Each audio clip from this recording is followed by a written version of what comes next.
Good afternoon, ladies and gentlemen, and here we are at the Broyle show, and this is the full-size steam engine display in the arena. The first engine coming round is a Marshall traction engine. This is probably built somewhere around 1914. These type of engines were used commonly on farm work for thrashing. So they use a thrashing machine, and the traction engine drives it with a long leather belt around the flywheel, and it does the same job as your modern combine harvester does. But instead of driving it around the field, it sits in the yard and you have to bring all the grain to it. So it's a lot more labour intensive. This particular engine, it travels hundreds of miles every year on the road under its own steam, pulling a living van and a traction trailer, and usually a Land Rover or something on the back on an A-frame so you can get home again. She's built with 3 speeds, this engine. Most traction engines normally only have 2 speeds, but the third gear enables you to go a little quicker on the road and get to a lot of further distances in a better time. It also makes the engine a lot more efficient. It uses a lot less coal and a lot less water. Maybe you could say this is perhaps the GTI version of the traction engine.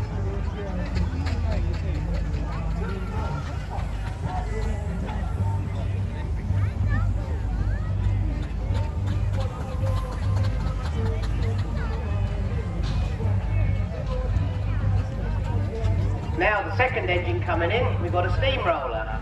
So as the keen eyes will notice, this one is all in its working clothes. A lot of people like to polish these engines up very, very shiny, which is an extremely admirable thing to do. But myself, I personally like an engine looking how it did when it was working. Most of the paint on this is original, which is a very hard thing to keep looking after. It's easier to just freshly paint them. This engine also travels many miles on the road. She's called Polly. It holds a very special place in my heart because it belongs to me. It's my own engine, this one. It's being driven by some friends of mine today.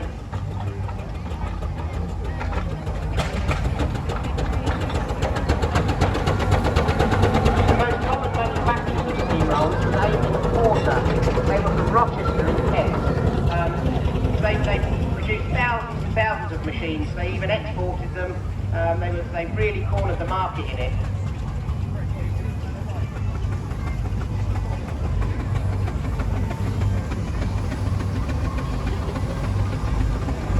Now we've got another Marshall traction engine coming.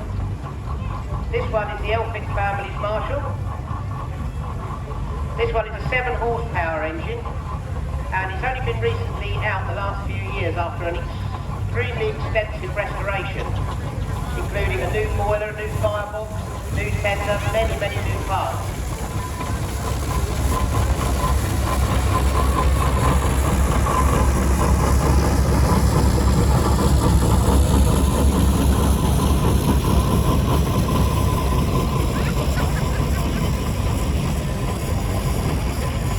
So now we've got another traction engine. This one is called Saturn, and this one's made by Charles Burrow and Sons from Thetford.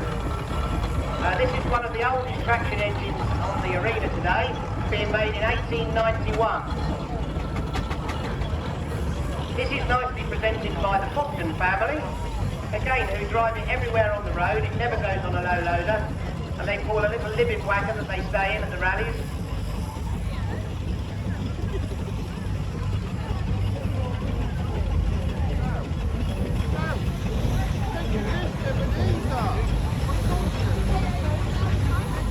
And behind Saturn is another Aveling roller. Like I said earlier, Aveling and Porter cornered the market in steamrollers.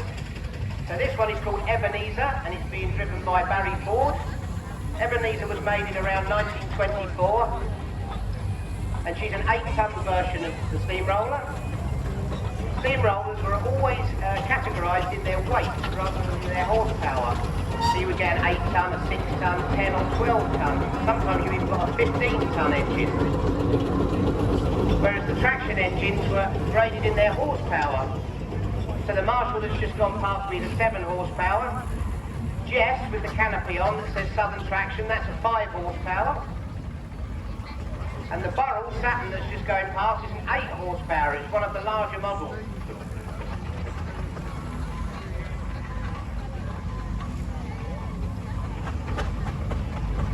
Following on behind Polly over there, we've got a Sentinel steam wagon.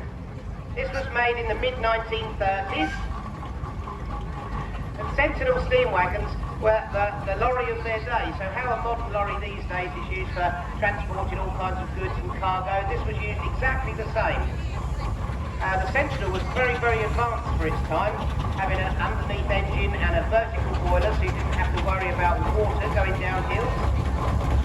And it could also do a very good turn of speed.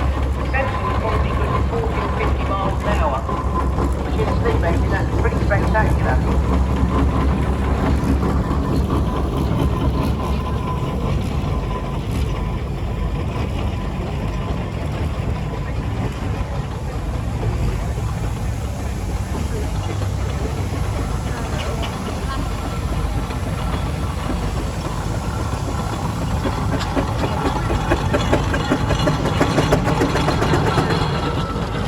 So some of the keen-eyed people will notice that on the back of the Sentinel steam lorries, there's water all sloshing out. Well, yesterday was a very, very hot day, so we all put bags of coal round in a circle and put a sheet inside it, and we made a mobile swimming pool.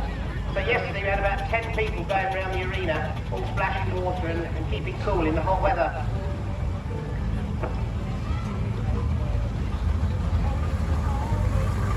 The engine that's just come into the arena, that is a Wallace & Stevens engine. They were made more locally in Basingstoke. She's a good old honest traction engine, that one, designed for thrashing and wood sawing, general sort of farm or agricultural duties.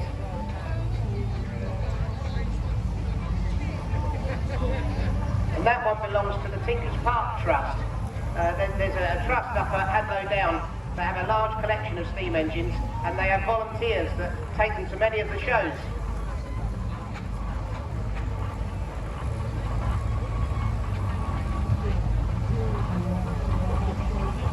So what we're going to do, we're going to parade the engines round for a little bit, then we'll park them up in the middle, then we're going to do a few arena games. We're going to play some games. We can possibly do a slow race and a slalom race.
We're just waiting for pensioner to come round. I think they might be a little low on steam, which is why they're going slowly.